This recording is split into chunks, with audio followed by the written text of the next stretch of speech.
call this meeting to order at 5:59.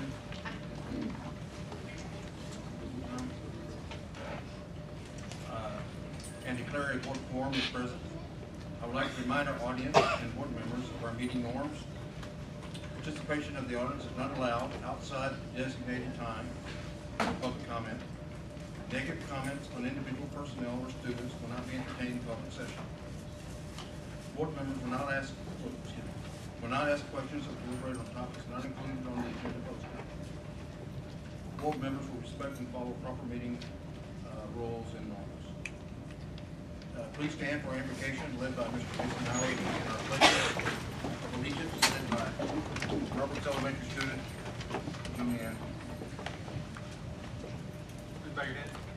Father, we thank you for another opportunity to gather together, Father, to discuss the business of our district. Father, I'm so grateful for all of those who are involved in our district, God, in every capacity. Father, we thank you so much for our students, and God, I pray that our deliberation and our discussions tonight would be in their best interest. Father, help us to have wisdom and insight, Father, into your will so that we can guide and direct our district, Father, in a pleasing way. God, I just pray that you would have your hand upon each of us tonight. Help us just to honor you in the way that we speak and the way that we conduct ourselves. In Jesus' precious name we pray. Amen. Amen.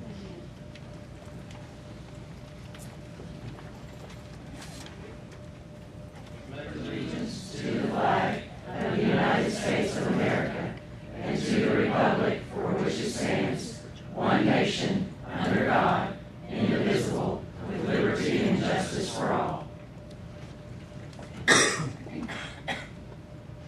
Texas flag, I pledge allegiance to thee, Texas, one state, under God, one and indivisible. Thank you so much. Good job.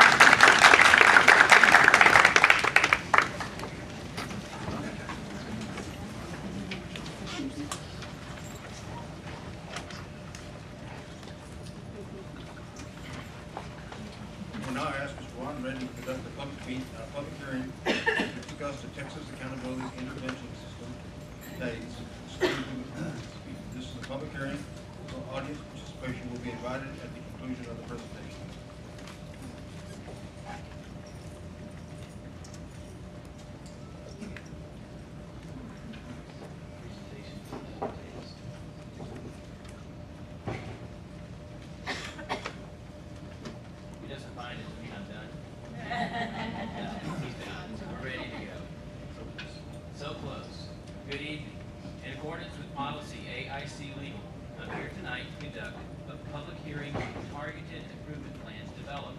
BISD campuses that were rated as improvement required in 2014.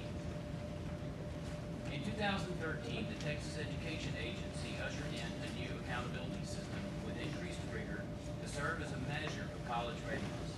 While some measures of the accountability system changed, to receive a MET standard or MET alternative standard rating in 2014, campuses and districts were required to meet the accountability targets on all indexes for which they had performance data. Districts and campuses were assigned the following rating labels based on the Performance Index Accountability System. MET Standard, which was assigned to districts and campuses that met performance index targets on all indexes for which they had performance data. MET Alternative Standard, assigned to alternative education campuses that were evaluated under alternative education provisions, such as Lighthouse Learning Center.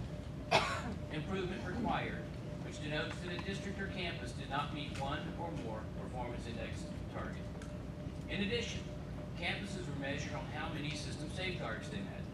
Although system safeguards do not impact the accountability rating of a campus or district, they do, however, identify areas where the state will hold the district or campus accountable for providing interventions and improving, and they replace the federal system of adequate yearly progress. Campuses were rated as having met or not met system safeguards in performance, participation, or special education.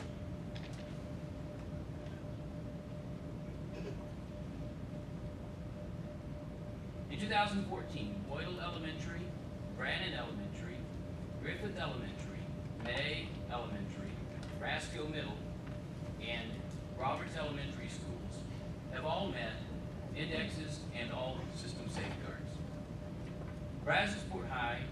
Brazos Wood High, Clute Intermediate, Freeport Intermediate, Lake Jackson Intermediate, and Ogg Elementary Schools, along with Lighthouse Learning Center, met all indexes but missed one or more system safeguards.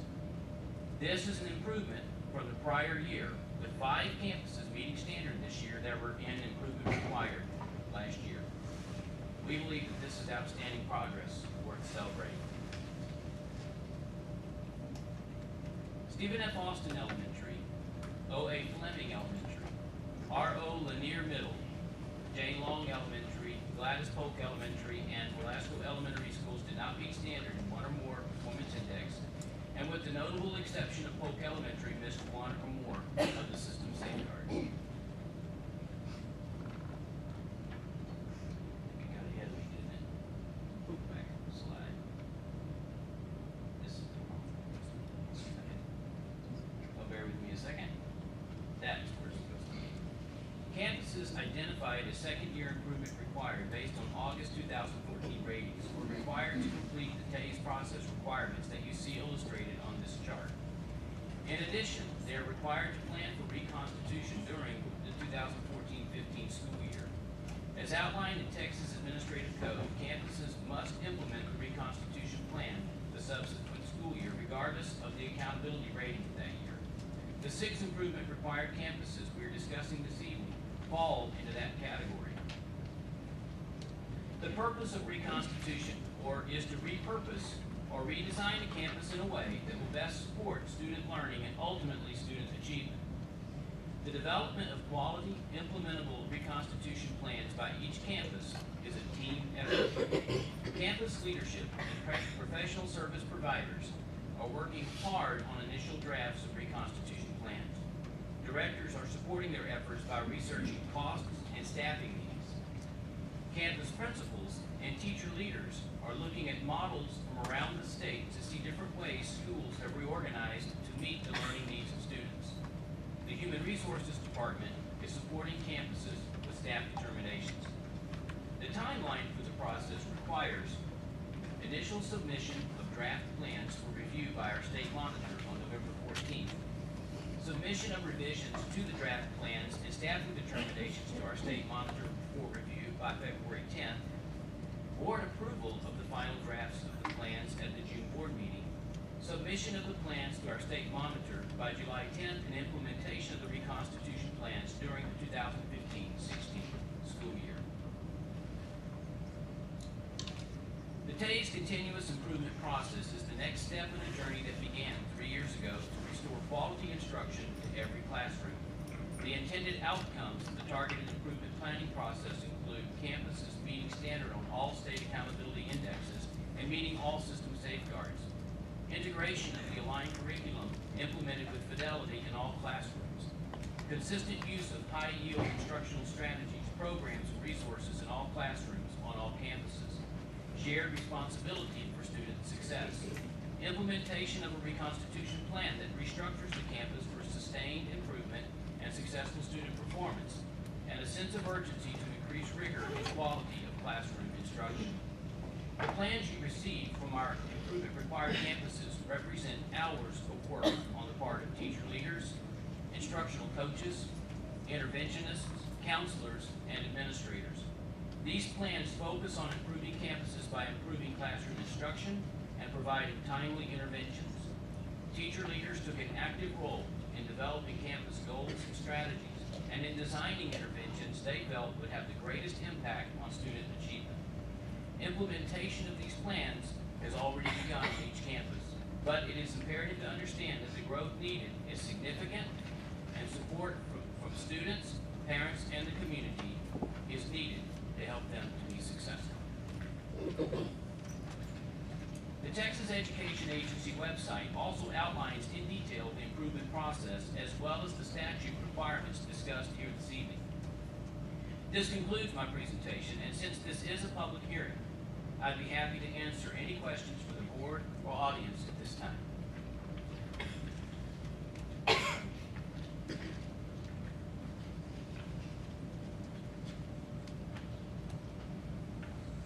Yes, sir, Mr. Silvas. So we go back 3 years, what we started 3 years ago didn't work.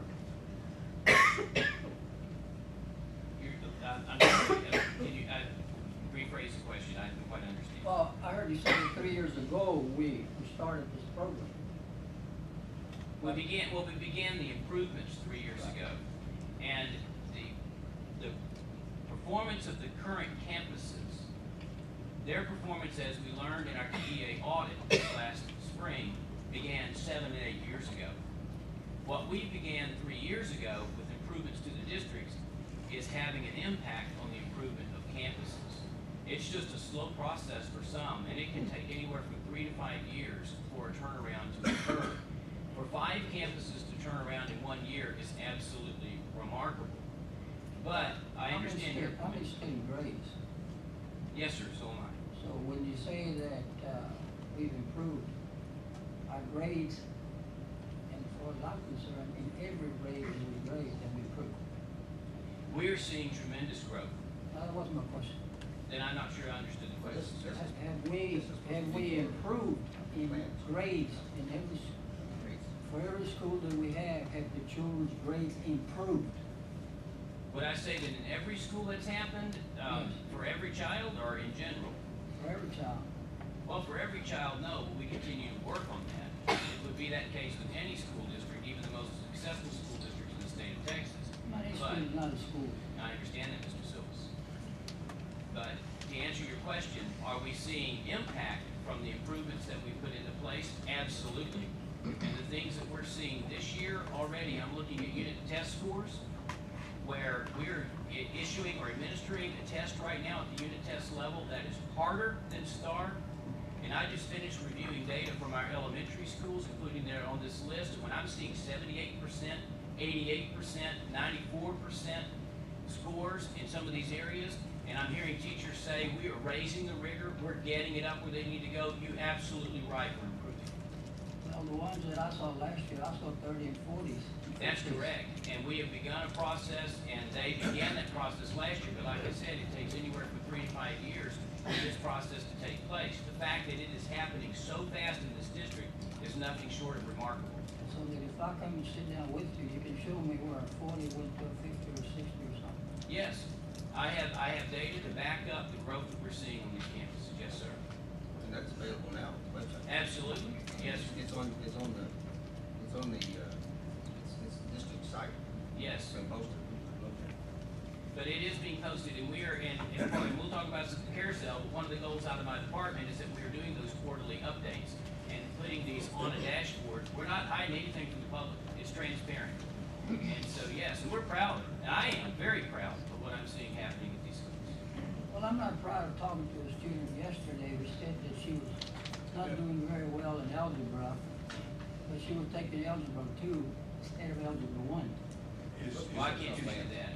Well, I can. I know you can, but I cannot, it's not So fair. the question regarding the Well, we're presentation. talking about how we're improving everything here, and I just want to give an example that I talked to a student yesterday who was taking algebra 2 before she even took algebra 1, and she was having a hard time with algebra 2. Now, how can that be? That's not on the topic of the presentation, it's just something you need to, like to ask, maybe offline, Mr. Redden, Mr. Dr. Lasky, myself. Be glad to. We prepared for our submissions on November 14th for the campuses that are under reconstitution. For the reconstitution plans or for the? Yeah, the draft submissions. Yes, the draft reconstitution plans are in their initial stage, and this is the initial look by the state at what we're looking at. There will be a second look at those plans on February 10th, which will include the determinations. To answer your question, yes, we are. The draft outlines have been completed, submitted to the superintendent, and are ready for us to post and send up on Friday. Are those done at the admin level or are those done at the campus? They're done at the campus level, yes, sir. Those are what's on the board. No, the targeted improvement plans are the ones that are on your site here. These are the ones that require your approval tonight. Speaking of which, I have one more slide. It is the recommendation of administration that the Board of Trustees approve the targeted improvement plans for all BISD improvement required campuses.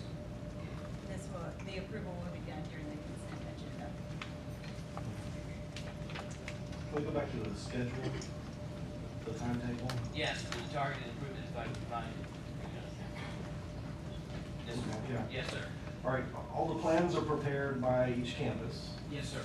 and then what help do the campuses get from like central administration, instructional coaches, specialists, special ed teachers, to make sure that those aspects are covered into the plan, and kind of what's the higher level approval process within central administration before it actually then gets submitted? Well, the process, let me take you back to early September and late August when we began the initial work on this. The initial work was with the professional service providers and the principals to begin to lay the groundwork. Then, as I joined them, we began to complete the outlines. We then presented them to the campus, the CEICs, the campus teams, to present them. Thank you. And are you sure you want to hear this? So we presented it to those teams, and they had conversations about it. And then, now that we're at this stage where we're ready to submit the outlines, we will now begin the next level of conversations with those teachers. I'll be going with a group of teachers and the principal from Austin Elementary on Sunday, Monday, and Tuesday. We're going up to take a look at some of the schools in the Dallas area that have some of the models that we're interested in. We've been getting information from other campuses that attended some trainings on different models. I mean, we've been out there doing it, and teachers have been participating in this process. So to better answer your question, then what will happen next is we enter the staff determination phases, and we begin to mold the plan after we get feedback from TEA. And then at that level, you have a combination of review process here at the district level and review process continuing at the campus level. Okay, so the review process at the district level will account for all the subject matter experts that are Yes, essential? absolutely. Okay. And that's where I said earlier that its directors are involved in this process. You have the principals involved, you have teacher leaders involved, the PSP. I act in the role of the district coordinator of school improvement, the superintendent's involved. So it is a collective team effort to put these plans in place. I read through them, not line for line, in my decoder ring for the English to teacher jargon. I tried to sort through some of that, but I didn't really see a lot in there about maybe evaluating for learning disabilities, and I didn't really see much in there about addressing some of the socioeconomic. That's Oh, you're talking about the targeted improvement plans now, not the reconstitution plans? The TASE plans, the five. Oh, the TASE plans. The 5 that are attached to our website. Okay. Now I'm glad you brought that up, because this gives me a chance to use my hands. All right. What you're describing is really a broader plan. When they showed us this, when we began to do our work on this at the state level, what they explained was, think of your campus improvement plan as a larger circle. That's where you're going to address a lot of the things that you're talking about right now. But then you have to think about your targeted improvement plan as this small circle that's within that. That is where you're putting your laser focus, and they don't want very many goals. They really like having one goal with just some interventions and things that with laser-like focus zero in on the root causes of the low performance. So what you're describing, these other pieces that would be in there, would be in the more comprehensive campus plan, but not in the targeted improvement plan itself. But that doesn't mean that we're not targeting assisting those students. That is part of the Tier 1 instruction, the differentiated instruction, and the response to intervention pieces that you see throughout each of the 5 plans. Well, no, but I saw in the goals where it was talking about certain demographic groups. Yes. And several of the plans did mention socioeconomics, but yet I didn't really see anything in the intervention and the data part that addressed the problem that was in the goal or the root cause. So it seemed like a little bit of a... It would seem like that, and that represents, Mr. Sullivan, a shift that the state did this year in our training.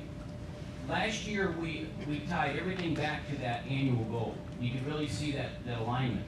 What they wanted us to do this year was, they said, look, you've got a problem, you've addressed it with your annual goal, but your pathway to solve that problem is by looking at what your root cause is and developing a strategy to address that root cause. And then what we want to see then are your quarterly goals aligned with the strategy. Then at the end, by accomplishing your strategy, you will have accomplished your goal. And that's the premise, and that's why you might not see that as much of that in there. But that's also why those quarterly goals were so much more robust, while they were much more detailed. Looking through this, I mean, it really, I'd say 75, 80, 90% flavor of this document was we have to address, we have to work with our teachers and do more with our teachers. And not necessarily put the blame on the teachers, but it just seemed like we're focusing everything on the teacher, when I really would have thought for this kind of plan, it would have been more student-centered as far as these goals and these documents, not whether, you know, a teacher sat in on a meeting and signed off on the agenda. It just really didn't seem like it was heading in the right direction. Well, the feedback we got back from the teachers was, we know what we need to do in the classroom, but we need more training. We understand that we need to raise the rigor, but we're not really certain that we know really what that looks like.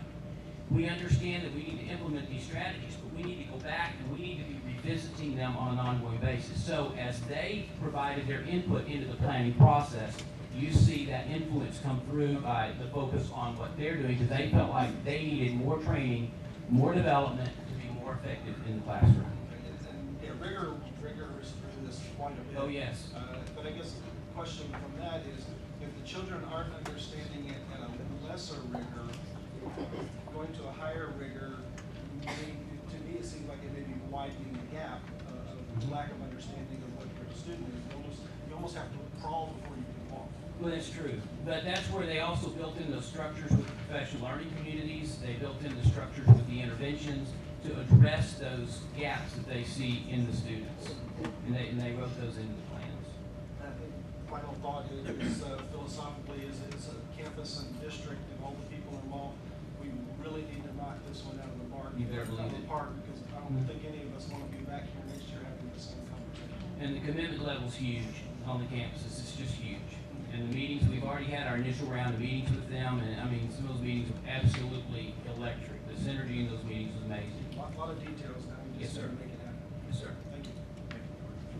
Are there any further questions? Yes, sir. So in summary, what are our root causes? The root causes in summary for which campus, right, because each campus was a little bit different. Well, give me the high schools. Well, high schools were not part of this process. They were part of the process in another way, but not part of Give these. me the 3 middle schools, 2 of which are flunked.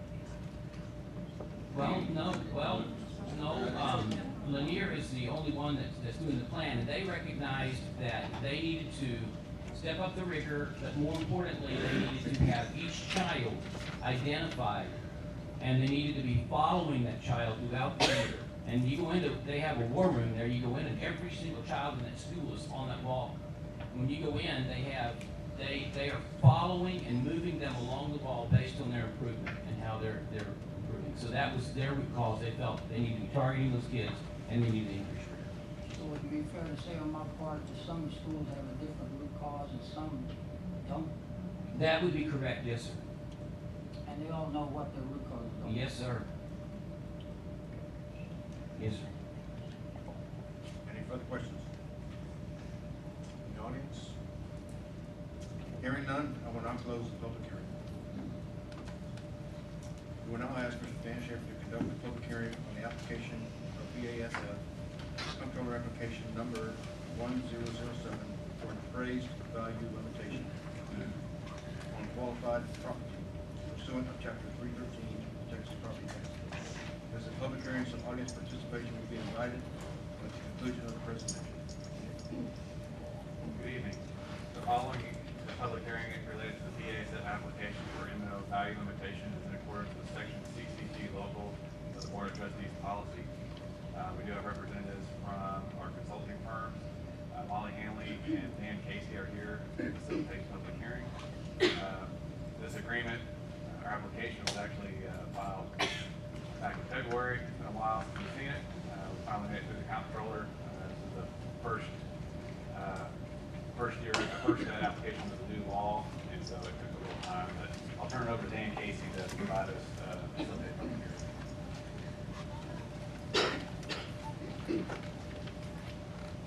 Thank you very much. I'm Dan Casey with Both Casey and Associates.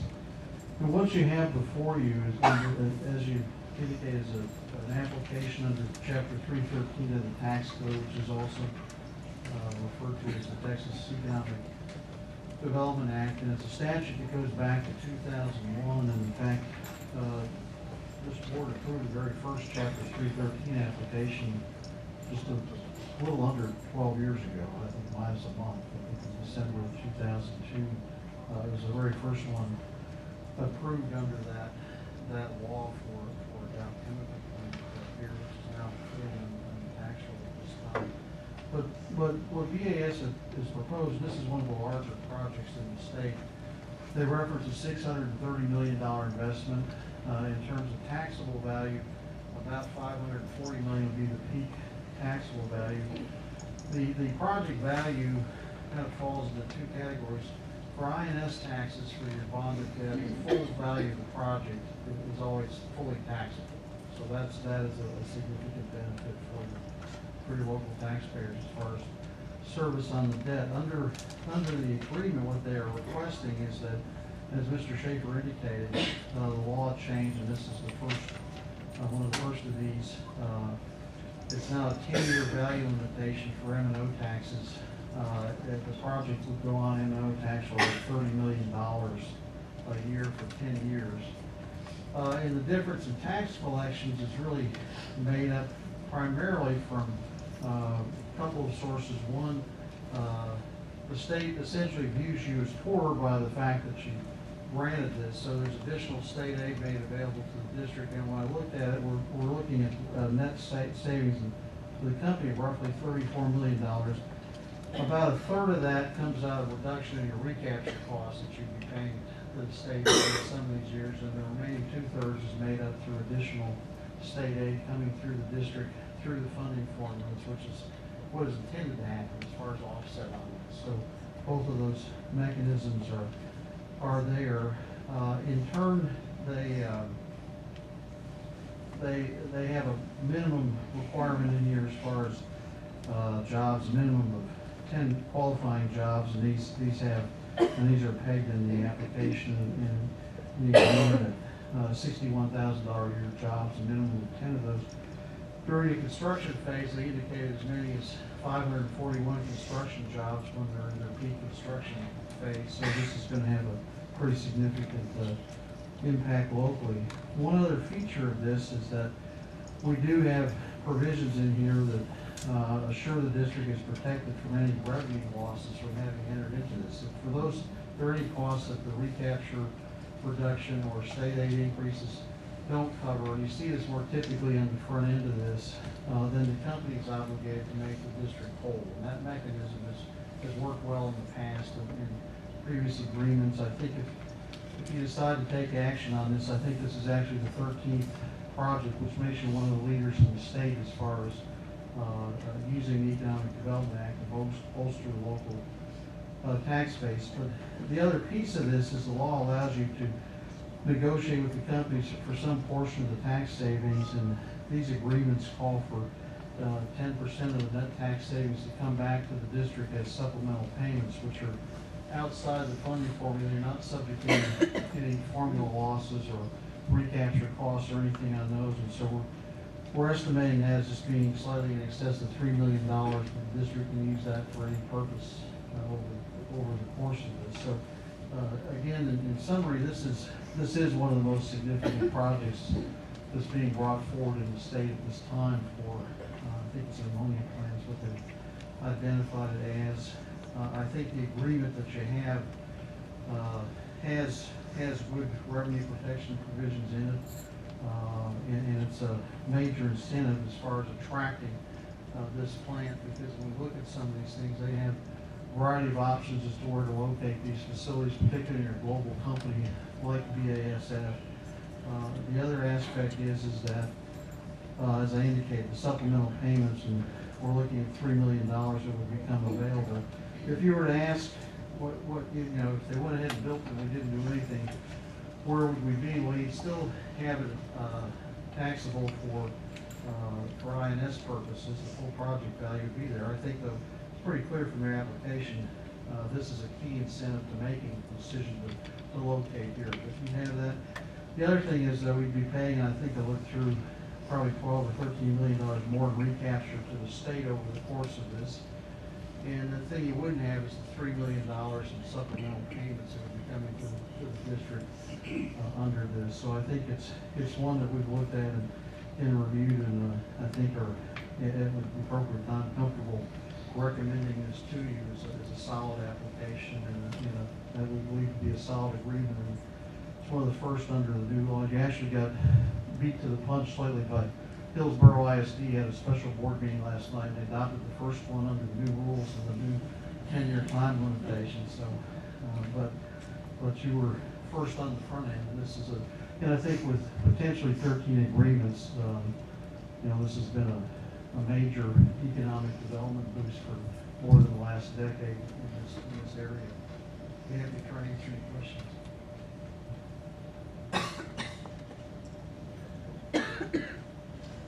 This is the public hearing. Any questions? Interest from the public? Any questions from the board? Yes. In our attachment, we've got the application and some words and et cetera, but there was, one of the maps or layout, I assume this is at the, again, at the harbor, this expanding what's there, is that the case, we know? More curiosity than anything else. The location of the.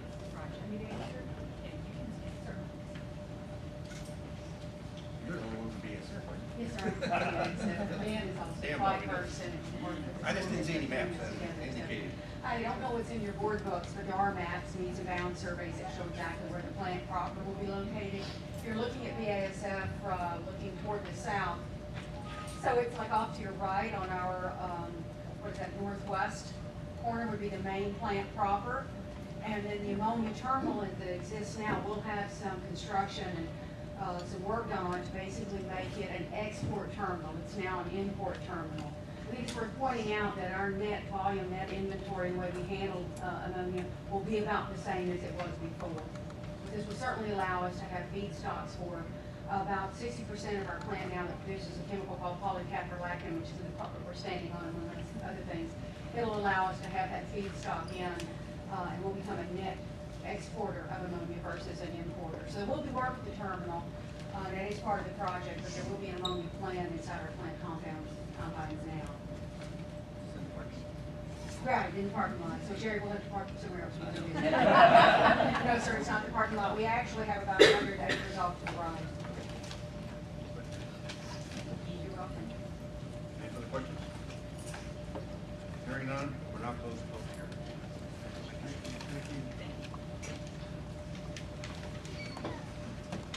First on our agenda is awards, achievements, and recognition presented by Mrs. Carter. Thank you, you're right. Thank you, Mr. Sullivan. President Damian, Dr. Holotsky, Superintendent, board members, as always, you know, it is my pleasure to bring the awards and recognitions of our district to you. Tonight is certainly no exception. We have some wonderful things to celebrate. I'd like you all to please join me down front for our first presentation. Mr. Dan Schaefer, would you please join me here as well?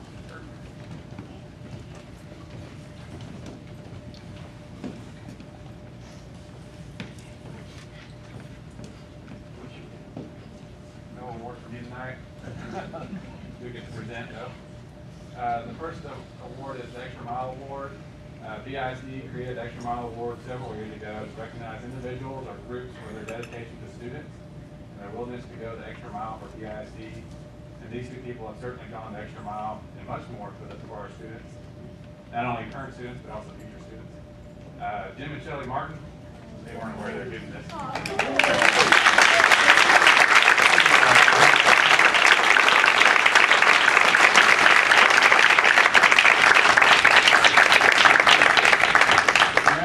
As leader of the pack, as he's self-proclaimed a number of times over the last few months, and Shelley as the organizer behind the leader, you both vigorously worked to get the facts out about the 2014 bond referendum, and were instrumental in the bond winning 66.81% of the yes votes on election night. It truly shows the great things that can happen when the community members take the time to be fully informed, take ownership in a cause. And you know that schools can't do it alone. And sincerely, we thank you for your commitment to the future generations of BISD students.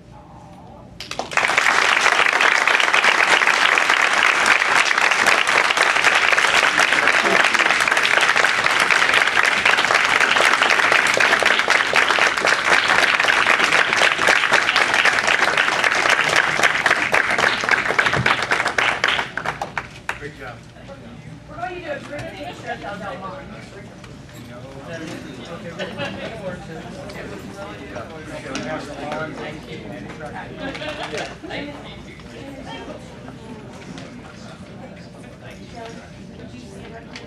bet. Right back here. Would y'all please come around then? Do your picture.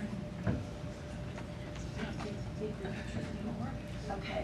Patty, say, could you, yes. Right over this way. This way. All right. Okay. Nobody touch your chin. Mr. Solis? Yeah. Now step in a little bit, Mr. Solis. Could you come this way a little bit? Mr. Solis, this way a little bit. See how Dr. Lodge is? Yeah, very good. Actually takes a while.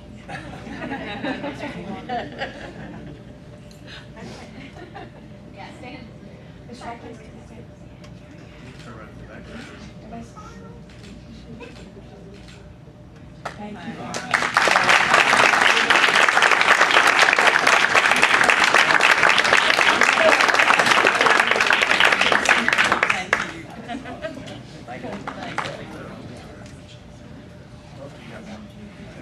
And now we will continue on with our other recognitions.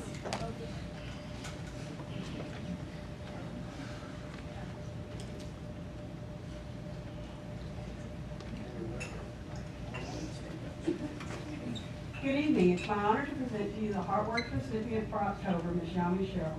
Ms. Cheryl is a teacher at Freeport Intermediate School. Ms. Cheryl received a Heartwork nomination from another Freeport Intermediate School teacher, Michelle Fort Miller, for being diligent and always being in the hall during transition time to monitor student behavior and to ensure a safe school environment.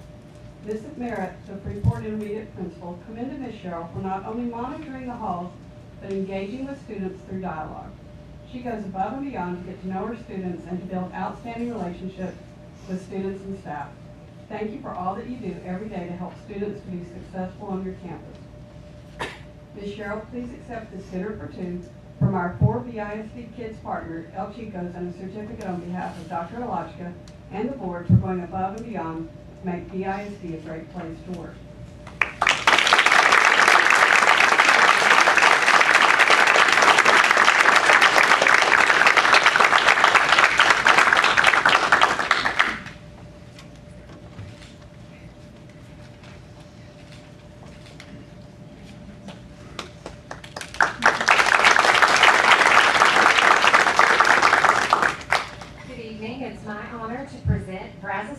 High School senior Gabriela Garza. She was recently recognized for her exceptional academic promise from the National Merit Scholarship Program and the National Hispanic Recognition Program.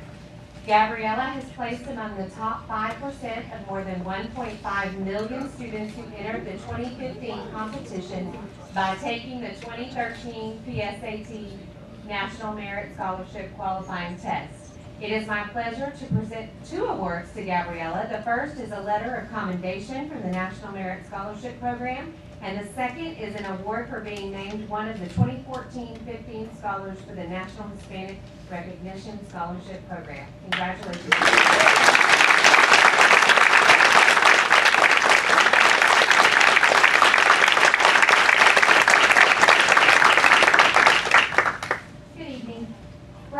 High School senior Alexis Tiarina was selected and attended BASF's Science Academy program this past July at Fairleigh University. The program was developed to encourage students to pursue science studies in college and to build their awareness of the variety of careers available to a person with a strong technical background. At the completion of the program, Alexis received a certificate of achievement from BASF, 2 transferable college science credits, and the promise of a $5,000 scholarship if she chooses to attend FDU in the fall of 2015. Congratulations.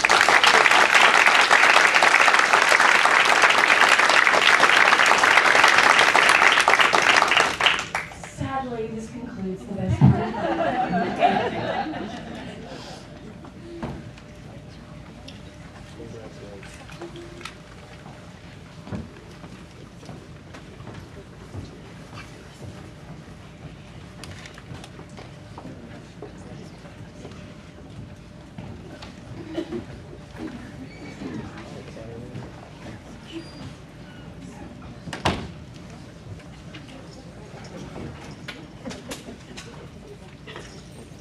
assignment according to BED local, the board will invite an audience, will provide an audience with individuals who have signed up prior to the meeting to address the board. Mr. Atkins will serve as our timekeeper, and for those requesting to speak, please note that comments are limited to a maximum of 5 minutes per speaker, to a maximum of 30 minutes total allotted for public comment. Delegations of more than 5 persons shall appoint a representative to present their views before the board. Patrons are encouraged to use appropriate campus administration channels before bringing concerns to the attention of the board. The board will not entertain negative comments on individual personnel. The board will not entertain negative comments on individual students. Public session. First request is Jim. Well, I had to take advantage of my last opportunity to speak here. Didn't know I was going to get an award to start with. I thought I was just going to get to talk again. But I've got nothing negative to say at all. I want to talk about the 66.81% positive votes that we got.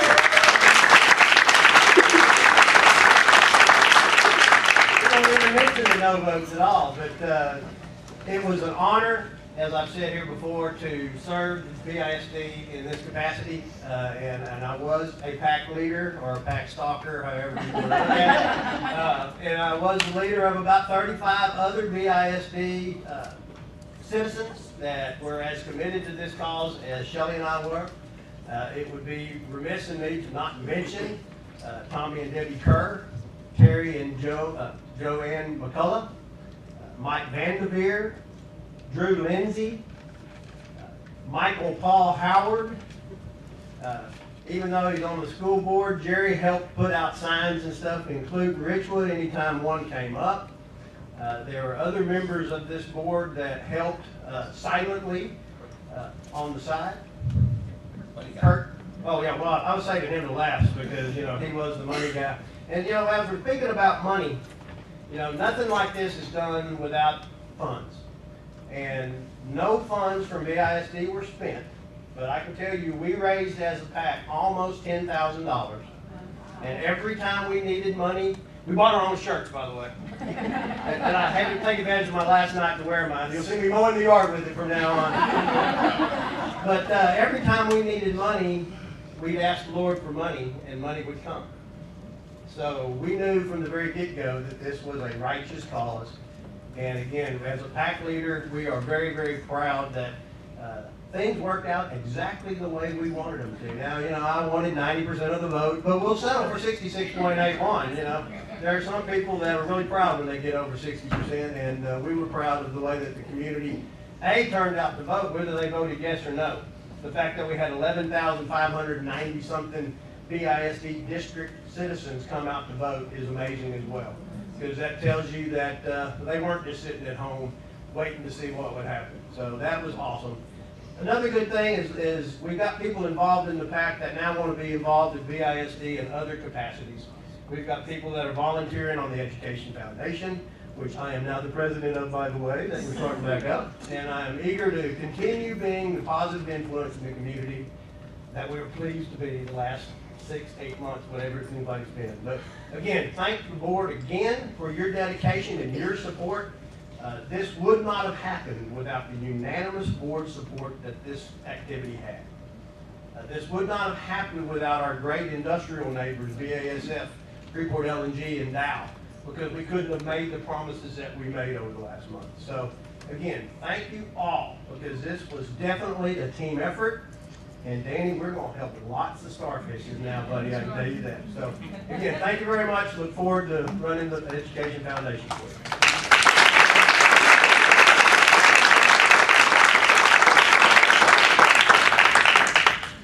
Next, we have a Debbie Lopman. Hopefully I got this right. You did. Good evening. I'm here to voice my concern on the amount of teachers that are leaving our district and the implications and the.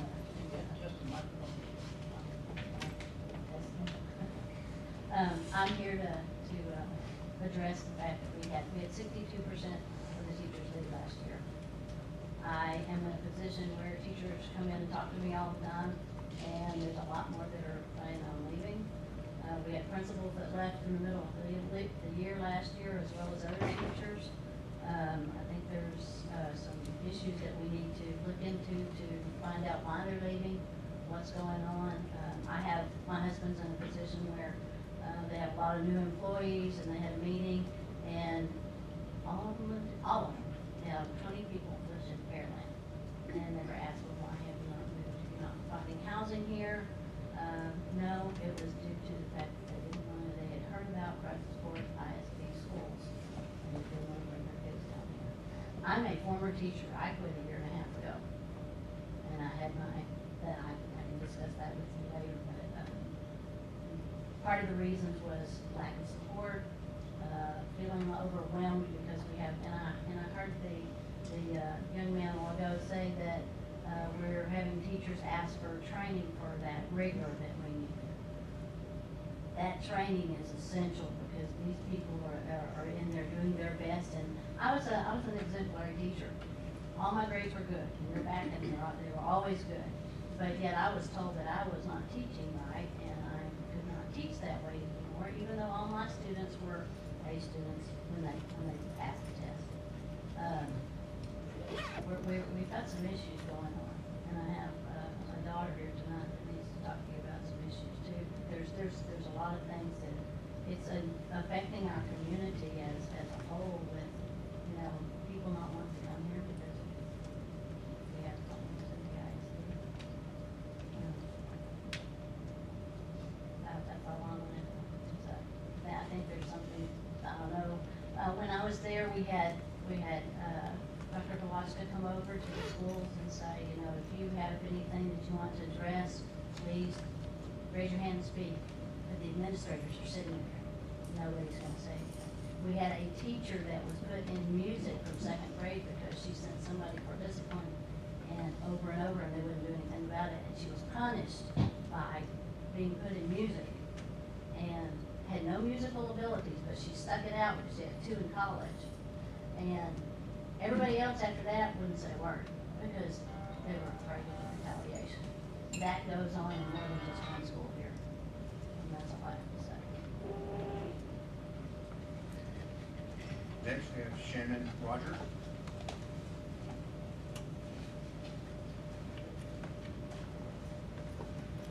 Okay, I typed what I want to say because I don't do very well in public speaking. That was my mom. I came here because I resigned from BISD by choice. I feel like I had been treated very poorly by some employees and administration in BISD. I was bullied and I worked in a hostile environment, and although I reached out for help, my previous principals were helping, but my new administration ignored it. I've dreamt of being a teacher since I was a little girl. I grew up in the Brassenswood area, went to elementary at Owen Roberts, and I graduated from Brassenswood High School. I went back to school full-time as a single mother raising 2 kids after not stepping foot in a classroom for almost 10 years. I ended up going through a divorce from an abusive relationship during this time, also having to deal with a teenager with deep emotional scars.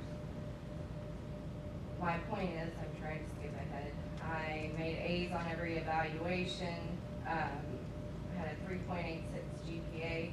When I found out I was hired at Roberts, I was thrilled to know I'd be teaching at the school I grew up.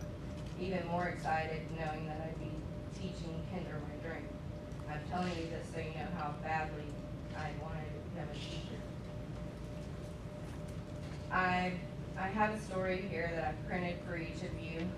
I've left out many details and did my best to shorten it, but it's still very lengthy, 15 pages. I'm hoping you could take the time to read my story so that you may understand why I'm here today. Because I feel like I was forced to quit my job just to get away from the stress. I feel like things were allowed to go on that should have been stopped, and from this, my career, my reputation, and my name was slandered. I also feel that the actions of my new principals and certain employees not only affected me, but it affected my family and my students as well. I have documentation on this disc that I want to give to you. I have some parents who said I could give you their phone numbers, that they would talk to you on my behalf, and pictures on here that you can see for yourself. I resigned after my resignation. I pretty much was treated like a criminal. Students, parents, and my own son watched as the assistant superintendent and a police officer entered my room while I was saying goodbye to my students and trying to help the sub understand their routines. The day before in the meeting, my principal, my mother, and someone from admin, the principal had told me that I would not be teaching class the next day, but that she did end up telling me I could say goodbye, but I wasn't allowed to do what I had promised my class. I wanted to help with the transition by giving as much information to the sub as I could. Instead of this happening, I was humiliated in front of everyone, including my own son. I've encountered other teachers who have been treated the same, and I hope that me coming here today and giving my story helps prevent this from happening again.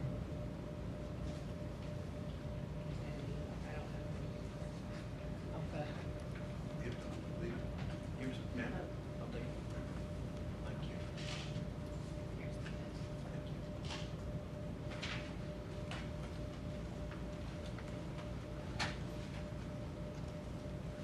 you.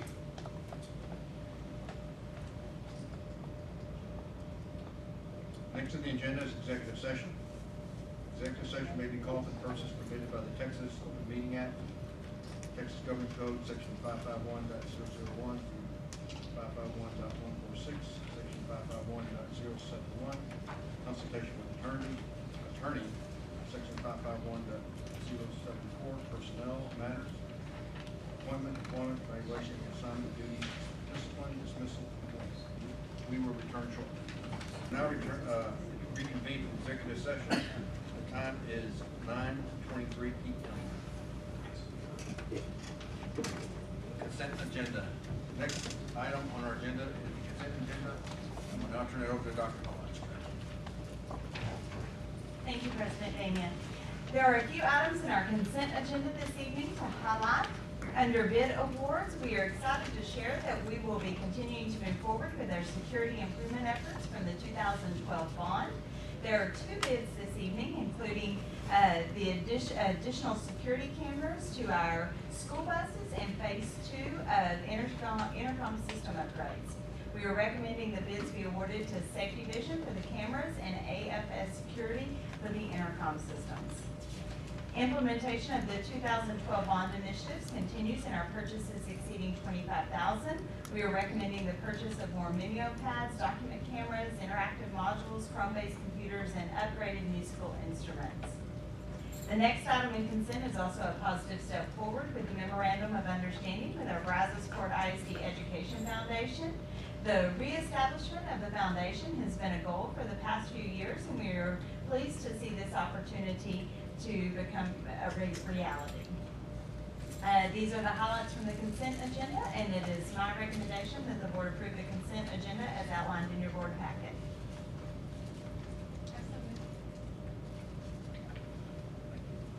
Second.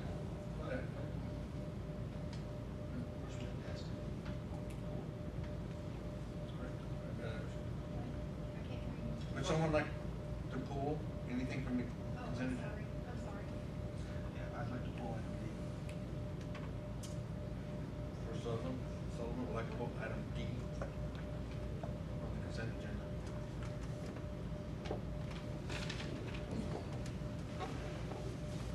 Budget amendments.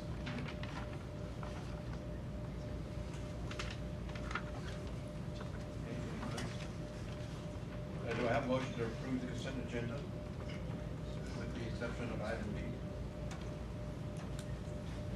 Need amended. And a second. Second. We have a motion by Nancy Hayes, second by Jerry Atkins. All those in favor signify by saying aye. Aye. Opposed by nay. Motion carries.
also provided a draft form in your packet, but also a final form has been provided as a hard copy related to application 1007 from BASF.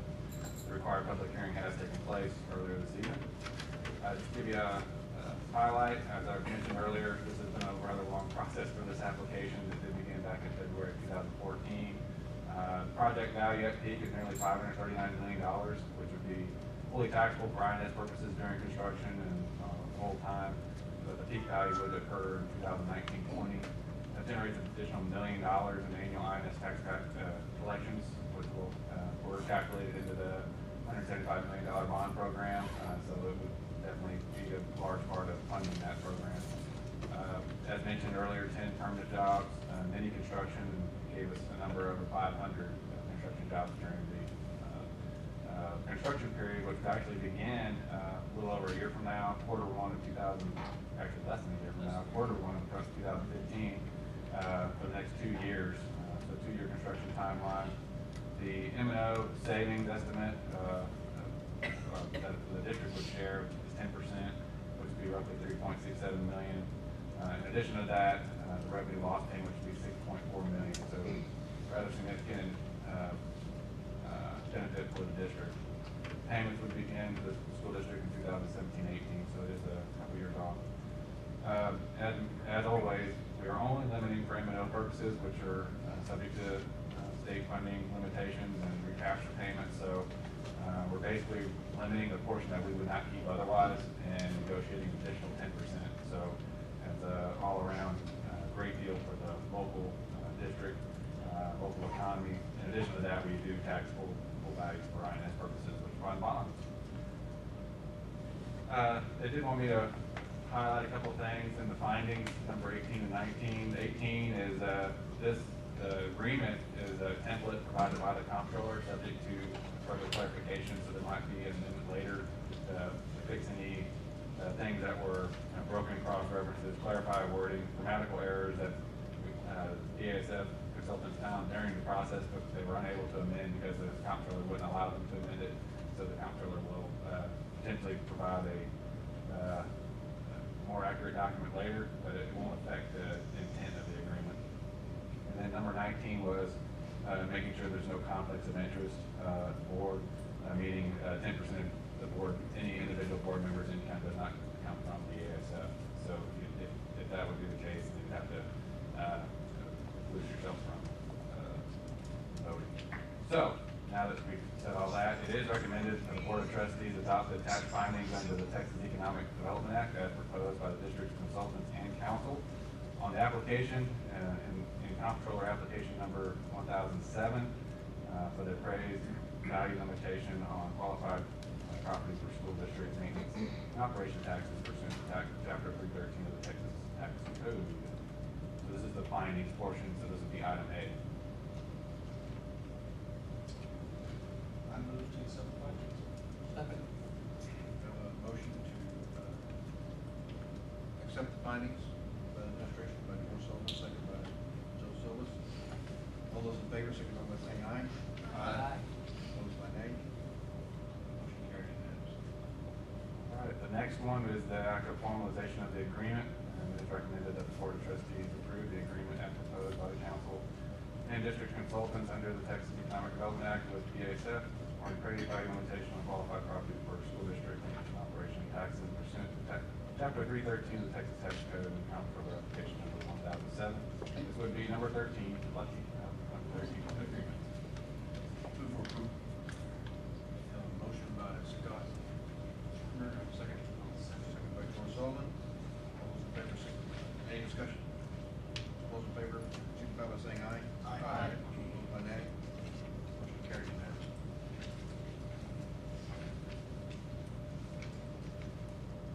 Next, one-time operational efficiency supplement. Yes, it's been a good 13-14 for us. Following is in accordance with Section CE local and legal related to annual budgets. The district has taken a number of measures to improve operational efficiencies and reduce costs, which has resulted in a larger than anticipated budget surplus for 13-14. Our actual preliminary, this is the pre-audited number, but should not change significantly, is $4.1 million surplus. We actually had it adopted, a deficit of 2.4, fund balance as of 8/31/14 is 33 million.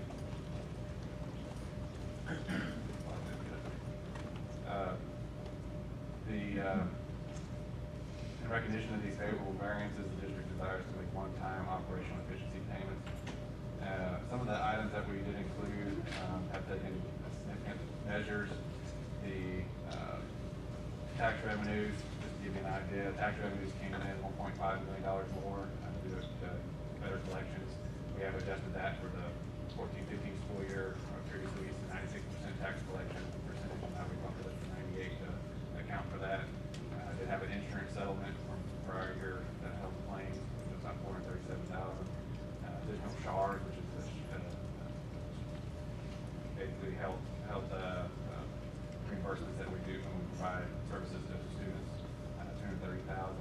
Campus allocations, as far as not spending all those allocations, about $80,000 was left over in campus allocations. Department allocations, there were roughly $722,000 left over. Related to transportation, the department was about $272,000 related to fuel, supplies, rental, repairs. Technology department had about $195,000 left over in supplies and contracted services, which a portion of that is being earmarked for this upcoming year in the budget amendment. And then administrative services, we didn't have any JJE placements, so that saved $60,000 this past year. Post-district competitions, InfoSnap, et cetera. Some of the things that we changed as far as InfoSnap wasn't implemented, we're looking to utilize Teams. Maintenance had some leftovers, about $65,000 repairs, water, natural gas, and then we had electricity reductions as well, savings that were above beyond what we had anticipated.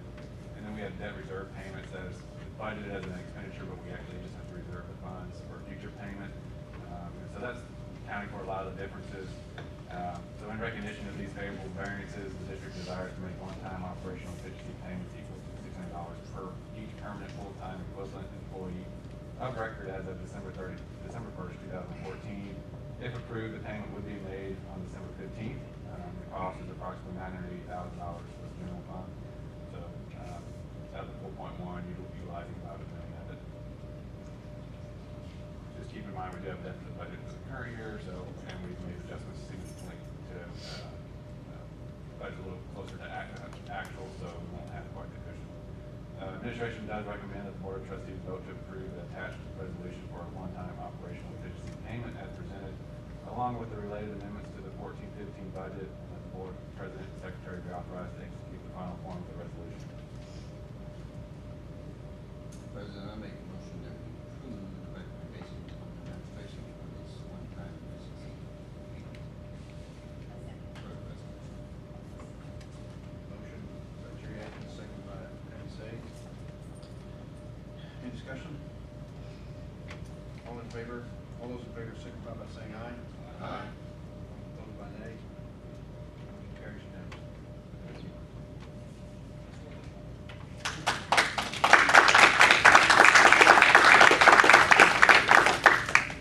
Next, consider proposed termination of employment, the employment contract.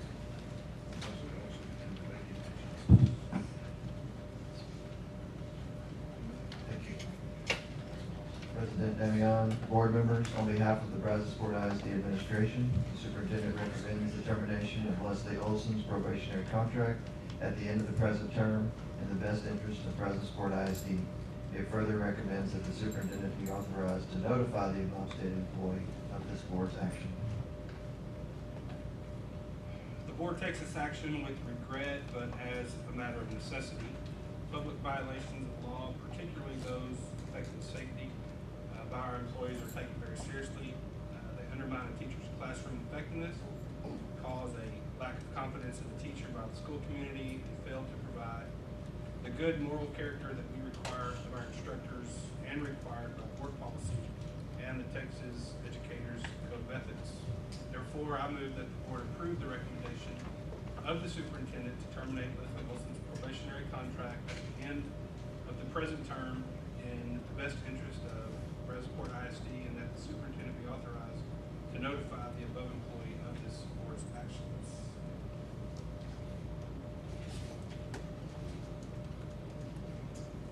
We have a motion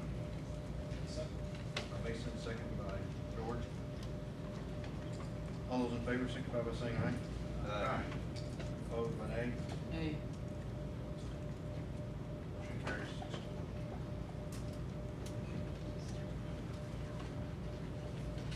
Consideration of items pulled from the consent agenda.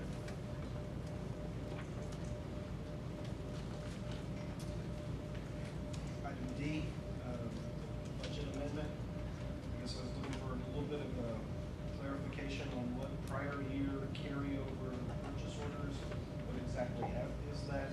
And then more specifically, looking at one of the items, AV equipment for boardroom, $164,000. I don't see $164,000 worth of AV equipment in this room. So I was just looking for some clarification. Not currently. The prior year carryover is simply purchase orders that were entered prior to year end, that simply the items were not received until after year end.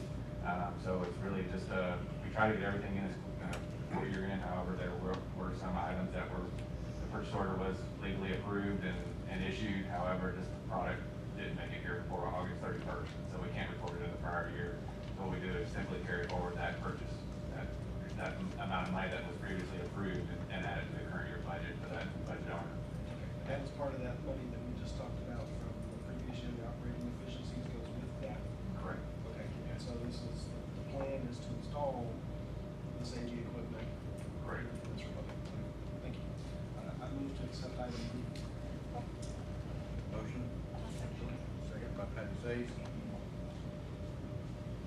All those in favor signify by saying aye. Aye. Opposed by nay. Motion carries unanimously. Next is reports. Nick will be highly qualified teachers.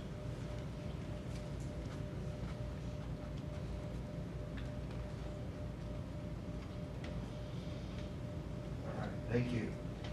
Good evening. In accordance with Board Policy DBA Local and Strategic Plan Objective, all staff will contribute to organizational excellence. It's my pleasure to present the Highly Qualified Teacher Report for 2014-2015. The No Child Left Behind Act of 2001 sets specific federal requirements for teaching or for teachers regarding certification. On September 16th of the 2014-15 school year, all classes must have a highly qualified teacher in place to meet this requirement. The highly qualified report must be submitted on or before November 17, 2014, which is next Monday. So what makes a teacher highly qualified? Teachers must hold the appropriate certification for each and every section they teach, and not be on an emergency, temporary, or provisional basis. They must also hold a bachelor's degree, and they must demonstrate competency in the subject area they teach. So which teachers must be highly qualified? Any teacher who is the teacher of record and provides direct instruction to students in any of the core academic subject areas defined by NCLB.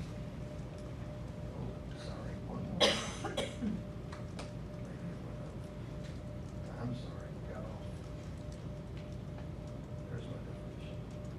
Okay. I apologize. Didn't update. Okay. So what teachers, which teachers must be highly qualified? Well, any teacher is a teacher of record and provides direct instruction to students in any of the core academic areas. And we'll move to those. And as you can see, almost every class must be taught by a highly qualified teacher.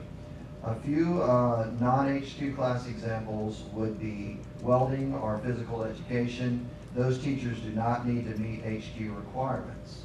However, if they did, ours would meet them, as we have state certification standards that must be met for employment in these areas.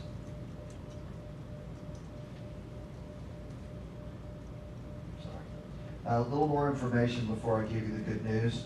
According to Region 4's projection report for 2015-16, the teacher supply and demand projection indicates that the number of new teachers produced will not provide sufficient numbers to fill all teaching vacancies. The challenge to meet 100% highly qualified standard is no easy task. Many districts have simply accepted that they will submit less than 100%. Traditional programs and alternative certification programs are being utilized extensively, as well as retired teachers. As I wish you could see here, there's a chart that didn't show up. Basically, what I need you to know is next year, the projections, there's going to be an increase of about 5,233 teaching positions, where the supply is only going to be roughly 4,500. So they're anticipating a shortfall of teachers in the Region 4 area, as well as in the state. This is no easy task or an assured accomplishment, but I must applaud the efforts of our campus principals and HR coordinators as they work tirelessly to ensure that all students are taught by highly qualified staff. The Office of Human Resources has completed the review of all sections as required under the provisions of NCLB and is proud to be able to report that 100% of BISD teachers are highly qualified. This concludes the highly qualified teacher report for 2014-2015. Be happy to answer any questions. How does it affect substitute teachers? How does it affect the substitute teacher? If you have a teacher that's out, they're still the teacher of record, so the substitute is filling in for them. If you have a vacancy, then you have to fill that with a certified substitute. And we have retirees that we typically use for those But that's the positions. certificate that you get for a substitute teacher. Well, there's actually no certificate that's state mandated issued certificate for substitute teaching. The college does issue a certificate if you go through their program. But typically, if we need a certified teacher, we get a retired teacher. Well, I apologize because I've had some ladies ask me, how do you become a substitute teacher? So what's my answer? Go to college? No. We actually have a substitute academy. There's just no certificate issued by the state. It's our own in-house program that we train substitutes. Yes, sir. Thank you. Thank you. A teacher being on a growth plan has nothing to do with this process. No, they still have their state certifications. Going back to that list of members, I find it very ironic that special education is on the other side. But I'm hoping we have our own special. Oh, those are all required HQ. Core academic, other classes requiring HQ. Yes, those are actually all required HQ. It's just a lot of times when people think of core classes, they think of the areas on the left, but it also includes early childhood, pre-K, bilingual ESL.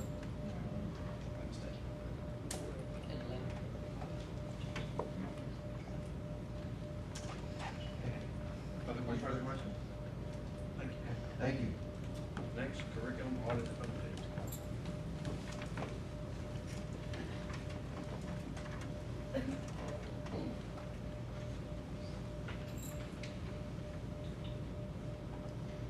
Good evening. Or good morning. In accordance with board policy, EG local and strategic objective, each student will be equipped to achieve the highest level of success in all curricular areas. It is my pleasure to provide the board with the first quarterly curriculum update this year. A copy of the curriculum audit update has been provided. Based on 3 strands of data derived from interviews, documents, and site visits, the auditors named 9 recommendation categories listed here, with 137 specified action steps for improvement. We have combined some of the duplicated recommendations. First, we'd like to share a couple of highlights from 2013, 2014 that have been accomplished. We've revised board policy EG local. We've adopted a policy that requires a year-round cycle of systematic review of board policy.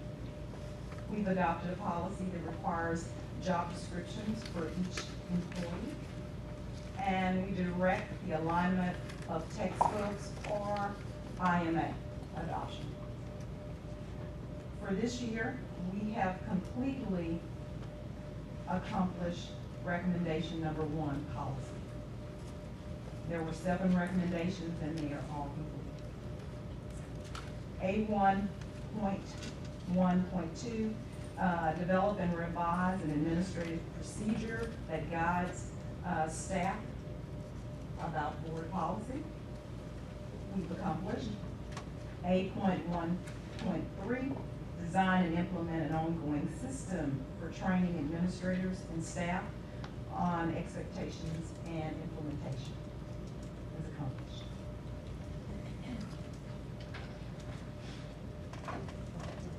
We're still making progress on addressing the curriculum audit recommendation. The timeline for addressing audit findings is set for 5 years. However, we are confident we will complete the recommended action steps in less time. In this chart, you can see the progress in each recommendation category. Some new information I'd like to share is, instead of 137 recommended action steps, we are now at 136 items because G8.3 was discontinued. Adopt the revised table of organization as board policy, reducing the amount of items from 137 to 136. Now, if you look at the table, you can see that in recommendation 1, 7 out of 7 is accomplished. That's 100%. Recommendation number 2, consistency in planning, 92%. That's 24 out of 26. Recommendation number 3, curriculum management system, we're at 72%, 13 out of 18. Number 4, recommendation number 4, professional development, 75%, 9 out of 12. Recommendation number 5, comprehensive student assessment and program evaluation plan, 47%, 8 out of 17, complete. Recommendation number 6, align budget process with curricular goals, 55%, 6 out of 11.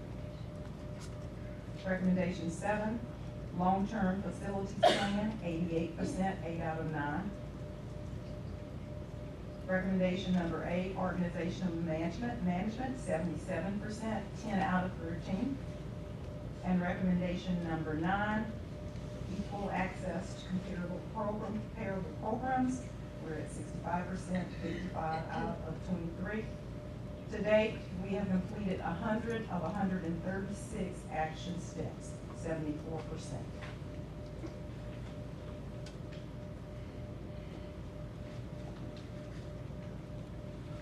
This concludes our first quarterly update. I'm happy to clarify any information shared with the board at this time.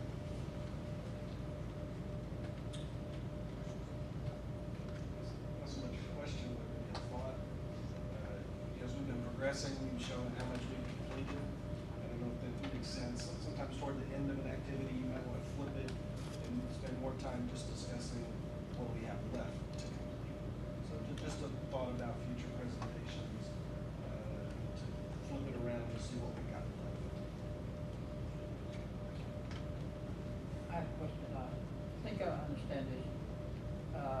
At page 3 of this booklet, right here, I was reading, let me see what it is. Oh, require that new program be reviewed for alignment to the curriculum and its 100% accomplishment. So we're talking about the vertical alignment? We're looking at alignment. Okay. We're talking about alignment. Yeah, thank you. So you've already done 100 out of 126 against the first quarter? Since the audit was done a few years back. 2020. Oh. Yeah. Okay, We've first been quarter. busy the first couple of months. Oh, wow. Well, Okay. one paid 45,000 for dinner. Well, the board paid the repeat. Thank you. Thank you. District technology plan.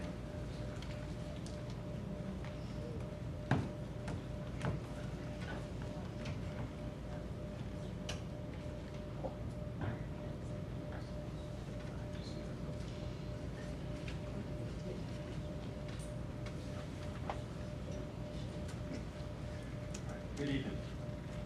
In accordance with board policy CQ legal and in alignment with strategic plan strategies 4.1 and 5.1, it is my pleasure to present the annual update of the 2013-2016 Brazos ISD long-range plan for technology. A copy of the plan with updated revisions highlighted has been provided in your electronic board agenda. This plan was written in the fall of 2012, approved by the board and submitted to TEA for approval. Approved plans must be updated every year. The District Technology Committee, which is comprised of teachers, campus administrators, a community member, and a board member, reviewed the plan during its last two meetings and made several updates.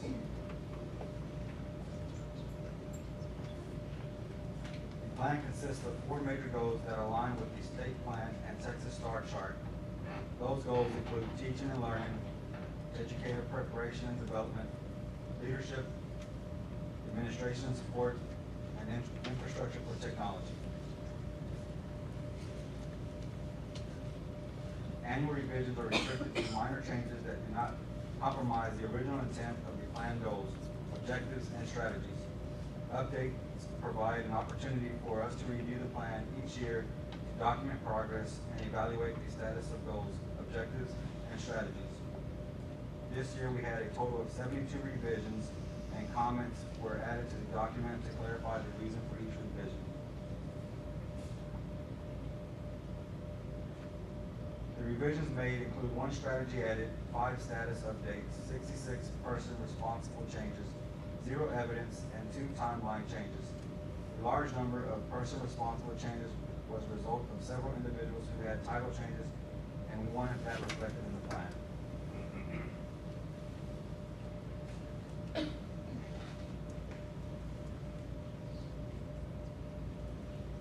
This is a report and no board action is required. Campuses are currently in the process of completing the Campus STAR chart. We must have 100% completion of Campus STAR charts before we can submit these updates to TEA for recertification of our plan. Once that has been completed, we will post our updated plans on the district website. This concludes the report of the Brazosport ISD Long Range Plan for Technology 2014 Annual Update. At this time, I'm happy to answer any questions you have regarding the BISD 2013-2016 Long Range Plan for Technology.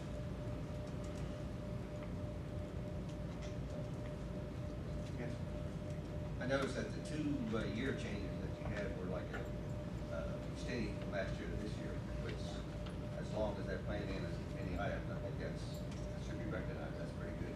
Just having 2 carryovers, if you want to call it that. So I think that's a good deal that you guys are looking at it and keeping up with it. So I noticed that was only 2 years, 2 changes. You know, there's 2 main changes. That's good. I think that needs to be highlighted. Good job.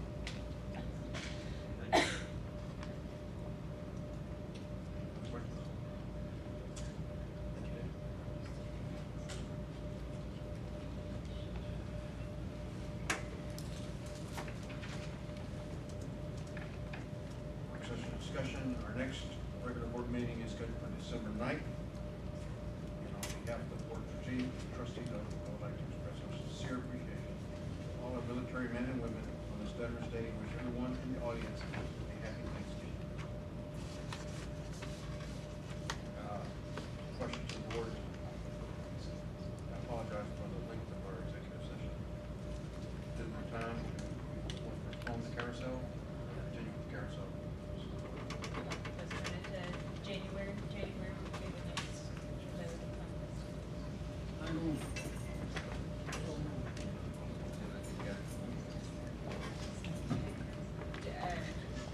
I feel comfortable with the motion you made, so Mr. Schultz made a motion. Do you want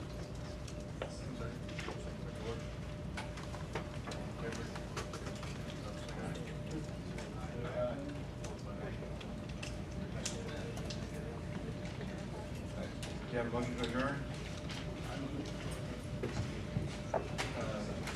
Motion by Mason, second by George. Meeting adjourned at 9:57 p.m.